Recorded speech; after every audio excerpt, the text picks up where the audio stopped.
Hiya, hope you're alright out there. So basically, um, when I decided, to do this new channel to put all these little review things on, like films and TV and stuff, I made a little list and actually finalised it yesterday afternoon of stuff I was going to do. But I had one gap in there, and I just put in the gap. Oh, do a film review of some kind. I managed to get the pictures, which doesn't look likely at the moment.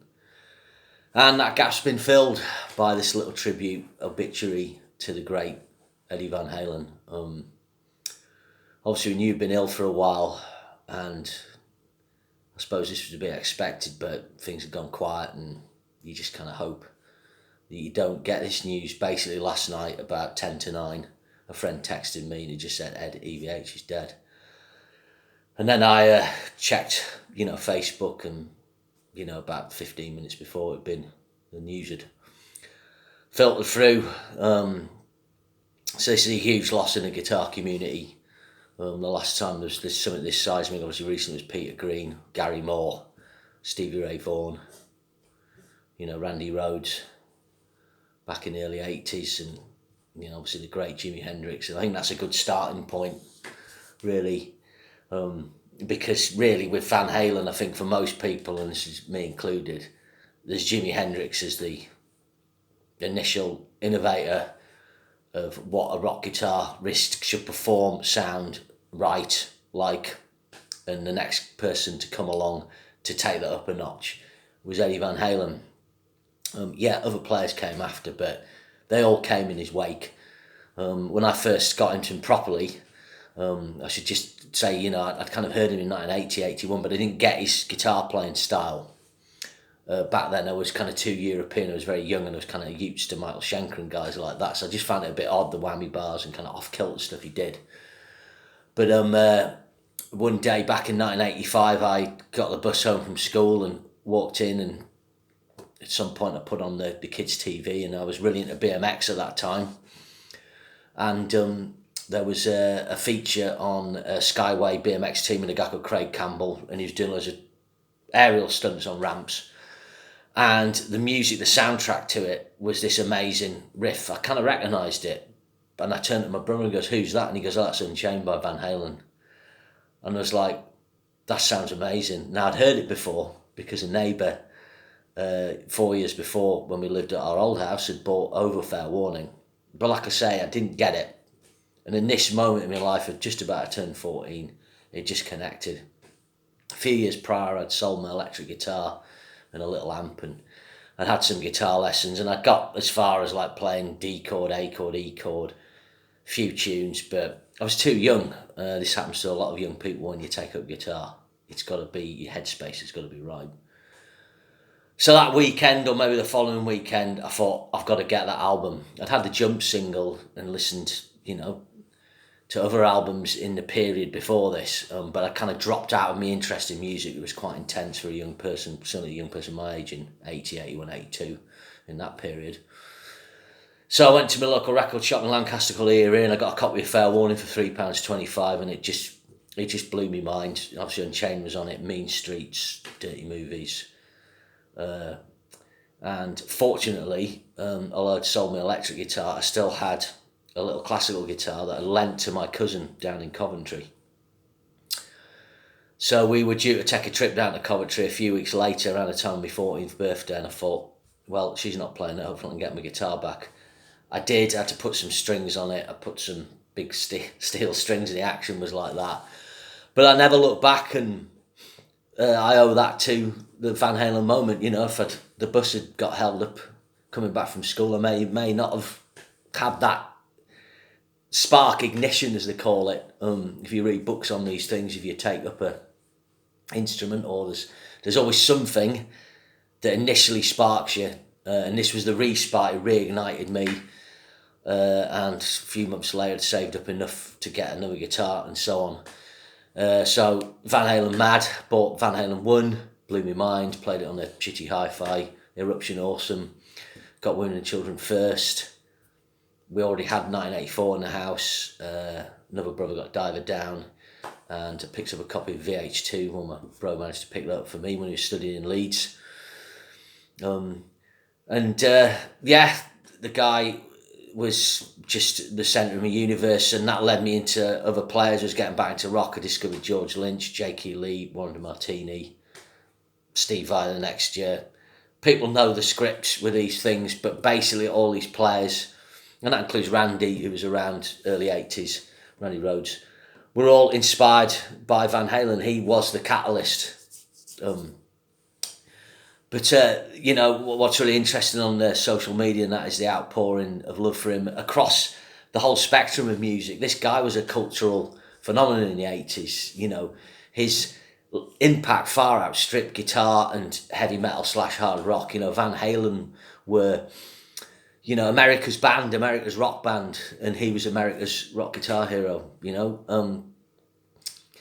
How do you put into context where he is? He's, to me, I was thinking about this just before, and if you consider the history of music, in the late 17th century, early 18th century, you had J.S. Bach, and he was instrumental in the development of the piano. I think this is a key point I'll come to. Then you had Mozart. There'd be other 19th century composers. In the 20th century, you had groundbreaking musicians like Charlie Parker, Miles Davis, and then the great Jimi Hendrix, and then you had Eddie Van Halen. And if people don't agree with that, well, I think he was. I think he's one of the great musicians of the 20th century. We already lost one this year, Neil Peart, and Ennio Morricone. There's another couple of examples. These people will be talked about in centuries to come. The point about J.S. Bach, Eddie Van Halen was instrumental in the development of the design and construction of an electric guitar. Go in a guitar shop, if you don't agree with that, just check out half of the guitars, because half of them will have Floyd Rose tremolo systems on. They will have humbuckers in the bridge on a Strat style guitar. And even guitars that have locking machines and better tremolo bridges owe something to Van Halen, because people want to use a whammy bar and they don't want it to go out of tune, but they don't want a Floyd Rose system. So that's led to the development of things like locking machines and so on. That wouldn't have happened without the great Van Halen. He was one of the earliest guys to get the prototype Floyd Rose fit on his guitar, along with Brad Gillis and Night Ranger, both whammy bar masters. Eddie Van Halen was soundtrack to my teenage years, and the Live Without a Net video, when that came out in 87 from the tour on the 51-52 the year before. By this time Sammy Hagar's in the band.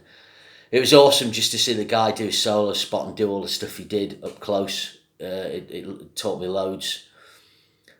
Just a master showman, blowing the smoke rings, putting his tab in the neck of the guitar. Guitarists aren't like that now. They're in YouTube. They look square. The guy was a rock god, a smiling rock god, a really positive guy.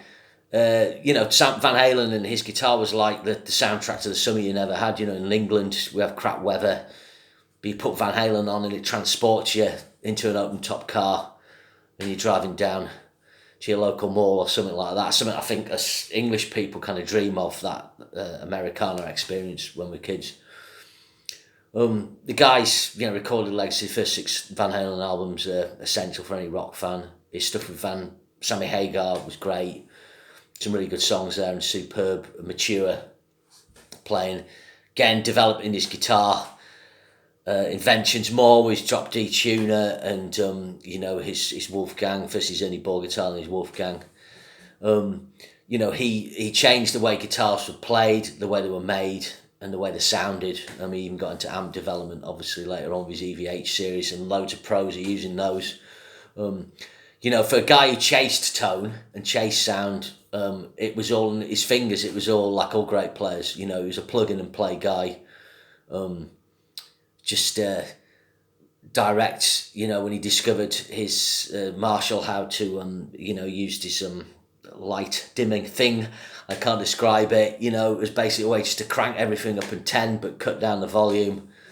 And it just changed the sound of guitar and led to all the boutique amps in the 80s, really. Players, once they heard the Brown sound, they wanted to hot rod their Marshalls, get closer to that. And then, you get your Soldanos, your Bogners, Boogies and so on after that. So his impact's just far and wide. He was equally as great a songwriter and a rhythm guitar player as he was a soloist. Great backing singer. He's just the complete artist through the electric guitar. You know, in the noughties, he did generally did reunion tours. There was the one album, The Different Kind of Truth, and it was great to have him back. Although it didn't achieve the heights of the classic Van Halen, it was just great to hear some new stuff from him. And I wish he'd done more stuff. But I think he was quite private, and I think he was satisfied with what he'd accomplished, and who can blame him, you know. I think there was another thing as well. I think I read an interview, a little article with George Lynch recently in a book on shredders, and George Lynch was like, what must it be like to be the best, you know, in sport? I know people say music's not competitive, although I think guitar can be. When people hit number one, tennis players, you know, guys like that, boxers, Formula One and so on, it's quite a lonely place to be at the top for them. And Eddie Van Halen achieved that. He was the best rock guitarist 5 years running in Guitar Player magazine. Usually it takes ages for people to become a Hall of Famer in guitar magazines. I think 78, 79, 80, 81, 82, I think that was it. He just went into the Hall of Fame. He never needed to be voted for again. Players across the board looked up to him, admired him. You know, there was no snobbery, I think, where Van Halen was concerned. Whatever people's genre, they knew that he was absolutely the best in his genre. But also it made him just, you know, one of the greats of any guitarist, you know. And it's difficult that he's gone. Like I say, although it was kind of expected, I think we all forgot about it in a way with everything that's been happening. And 2020 is just one of the toughest years with this. Ennio Morricone, Neil Peart, Pete Way, you know, terrible. But it's a hard day when Eddie Van Halen's not in the world. You know, when these people pass, it takes a long time to process, and I'm processing it. But yeah, his legacy is assured. It was assured a long time ago, and I just hope that with his passing, that young people who haven't checked him out, because I feel like his stock's gone down a little bit with Van Halen not touring and not being the legacy act that they should be. Basically, because I think they're a bit disorganised and didn't care really about that. I think some people aren't aware of how great this man was, but he was. He is, always will be. Eddie Van Halen, thank you.